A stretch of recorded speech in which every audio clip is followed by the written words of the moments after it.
Vil Schoenheit, Twisted Wonderland's resident model, actor, and superstar, whose birthday will be coming up very soon after this video's release. To celebrate this momentous occasion, I've decided to craft a Rosette backing for this lovely pinback button I picked up abroad. After all, every queen needs a crown, no? And I also don't have any birthday-related buttons for Vil, same as Azul, so we're rolling with this. Unlike Azul, I'm sticking to the dorm uniform for color palette. Vil does look cozy in his sleepwear, but it is also a little monochrome, and I think the dorm outfits are a bit more iconic, plus the colors just work a little bit better with this specific button, I think.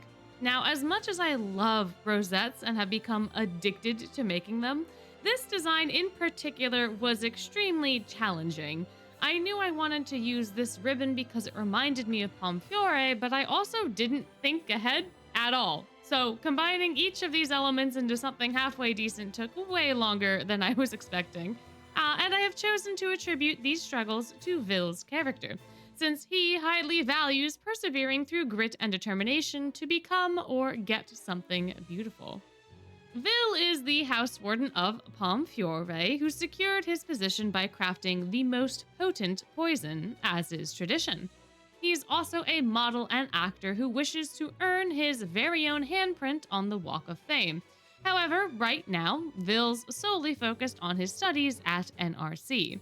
Perhaps surprisingly, he's relatively new to magic, only having cultivated it shortly before attending NRC and of course is perfecting it now that he's here.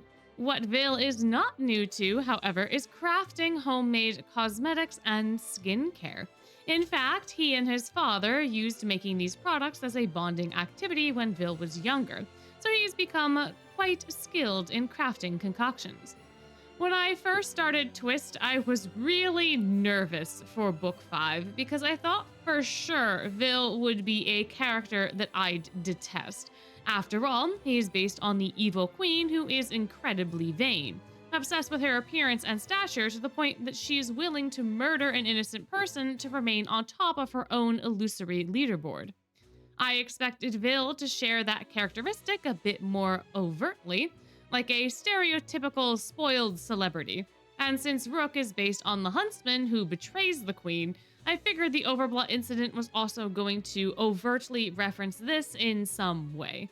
I thought that maybe Rook would do something reasonable, but Vil would blow it out of proportion given his own biases and perceptions. This does kind of happen, but it's in a completely different way from what I imagined because I was convinced that Dream Vil would be real Vil, so when that didn't happen, I was delighted. Vil, in essence, is not an exploration of vanity, but an exploration of envy, and I think this aspect can get easily overlooked due to the simplicity of the source material from which he is twisted. Vil doesn't feel entitled to rewards or really anything. In fact, he loathes those who are or do. Hard work, knowing what you want, and doing everything within your power to grasp it, that is what Vil admires, and that is what he's spent his life cultivating.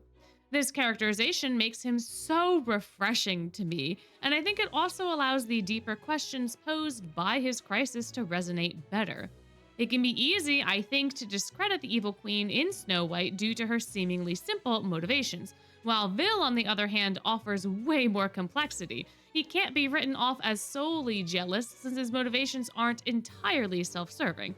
Sure, the SDC is a wonderful achievement for Vil, but it's also an accomplishment for the school, for the other troop members, and it's even a wonderful teaching moment for some of the other characters, too.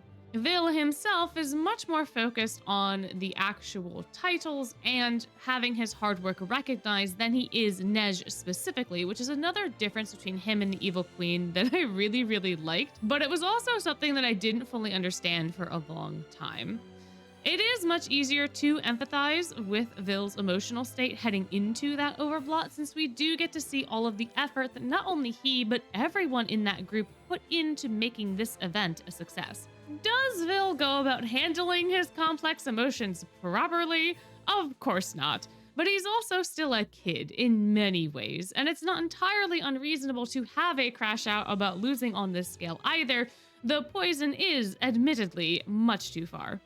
Given how Vil mother hens as well, there is a risk to read him as being more mature than he is, and I think during my initial read of book 5, I fell into that trap because I didn't really get why Vil was so upset pre-competition. He didn't seem like the kind of person to surrender over a perceived defeat, and to me, he already felt like he had learned the lesson of villains being just as important as heroes, so it felt odd for him to go right off the handle during the previews. Just because the initial perception of Nej's song was good didn't mean that RSA had won, yet Vils decided it to be so, and the interaction then felt a little forced to me. Since we had to get the references in, obviously, so therefore the Overblood had to fit the scenario, but it just didn't resonate initially. In hindsight, I can understand better what Vil's actual motivations were and why he did what he did and how he felt in that moment. And I do think that the way that Vil explores envy is way more philosophical, due to him being less focused on appearances and more focused on the hard work behind everything. Plus, given how young Vil is in this whole situation, and given his desperation to have that spot to finally be recognized, his actions make a lot more sense. My assumptions did not help me with his post-Overblot explanation either, because I also misinterpreted this for quite a while. It really wasn't until I started making these YouTube videos and thinking more critically about the entire cast, not just my favorite characters, that Vil started to stand out. Tapis Rouge also helped to explore more facets of Vil's character by allowing him to just be a kid. He's a lot more pouty, a bit less refined, and much more relaxed during the whole of the event, but especially during the dinner scene with his father. Getting to hear stories from Eric also fleshes out Vil's character, humanizing him a bit more, I think, than we get to see during Book 5. The biggest draw to Vil for me, though, is not this exploration of envy, though it is fun, but instead the way that he handles beauty. Part of my assumptions surrounding Vil initially were about this aspect of his character because, again, being twisted from the evil queen must mean that he has very specific and perhaps unjust standards, or at least that was kind of where my thought process was. Technically, Vil does have specific standards, but they aren't defined by aesthetic or appearance alone as I had initially assumed them to be. I cannot imagine Vil as I know him now to be getting upset over someone wearing alternative clothes, for example. What I can imagine is Vil being upset that they're wearing such things or applying that style of makeup haphazardly. I can't imagine Vil being upset by someone not using specific skincare products, but what I can see him getting upset over is someone complaining about the imperfections on their skin while also refusing to wash their face. Where Vil is concerned, the attitude behind the actions you take is much more important than the image you project. Both are important, but those who project physical beauty without substance are far lesser than those striving for physical beauty who may not have yet reached their goals. Vil makes this very clear in Tapis Rouge with Ace and Jamil, who I think embody this talking point quite well with their attitudes towards fashion. Ace is in it for these shallow reasons, while Jamil actually has motivation. The objects of their respective motives, the bag and the leather jacket, are mostly irrelevant to Vil. It's their attitudes that count, and this has won Vil so many points in my book. Because beauty can be a variety of things and take on many forms. It can be a weapon, it can also be a gift, it can be cultivated, it can be wasted, but most importantly, the way that you show up in the world is the way that you are going to be perceived. And this doesn't necessarily mean that your physical appearance needs to be at a certain level, because your energy and the way you hold yourself and your stature and the way that you talk, all of these things contribute to that image. And I think there are often times where it can be easy to fall into the trap of just ensuring that you have a very pretty face, even though that is not the whole of a person. And even then, that sort of beauty is not exclusive to a specific style. Vil gets a lot of respect from me because he understands this, and he encompasses more than just the surface level aspects of beauty. The more I became aware of Ville's interactions with other students, the more his brand of beauty became non-judgmental, at least in the traditional sense. And because of that, I've come to like him way more.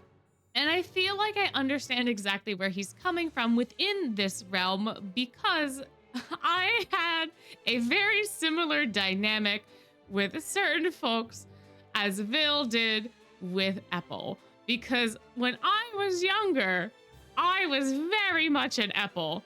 And so looking at the way that he interacts with Apple now just brings me so much joy because I get both sides. I was on the one, now I'm on the other. I was the Apple, now I'm on Ville's side, and their dynamic is just so funny to me. That discussion in its totality probably warrants its own spotlight, but man, oh man, younger me valued the concept of cool over cute, even though they aren't mutually exclusive, and seeing Apple come to similar conclusions as I have surrounding this and being able to value the parts of himself that he was dreading felt nice to see played out in real time. Ville's involvement in this process also helped give him brownie points in my book, although there are still some bits, like the forced loving of macarons, that I am less enthused about, though I do appreciate their comedic placements. Growing up, beauty was put in a very specific box and was marketed to me as a very specific thing, one that I never saw the value in because my personal goals did not align with those specifications. After all, what good is beauty if you're only allowed to have a certain amount before being penalized as vain? What is the point in developing a skincare routine that you're only supposed to use until you get a husband, because that's apparently the only acceptable goal for me to have had? Why are we going through all of this effort to do something that's so ridiculously fleeting and then apparently doesn't matter once your goals are met? High school me did not understand any of this, nor did I feel inclined towards marriage and children at the time. So beauty became my number one enemy, and consequently anything that had to do with beauty fell into my rebellious box. This was only furthered by my fascination with visual kei and the resulting lectures about how those styles were inappropriate, among other things. I will never forget the 2-hour lecture I got over a Dorian Gray album that I, for the record, didn't even like, that I only bought to look cool and didn't even listen to because it was much heavier music than I was prepared for at that time. But that did not matter, and the lecture happened anyway. But over time, I have met more people and I've been exposed to more perspectives, and this broadening of my horizon has helped me develop a similar attitude as Ville on the subject of beauty. I am not nearly as strict or as motivated towards it as he is, but I do understand some of the nuance now, and I can appreciate more styles because I can better recognize the intent and passion behind them. I now have a much better grasp on the fact that beauty is not just physical, it is not just meant for one thing, and it's very important as an all-around concept. The more that I've been writing for this script, the more I've come to realize just how much Palm Fiore as a whole relate to my lived experience, because even Rook's perspective is something that I can resonate with. And I think if I keep talking about beauty, I'm gonna end up channeling the Huntsman, which isn't super fair since this is Ville's video. I've already sorted out the wide, colorful array of uses for beauty outside of the limited context I got growing up.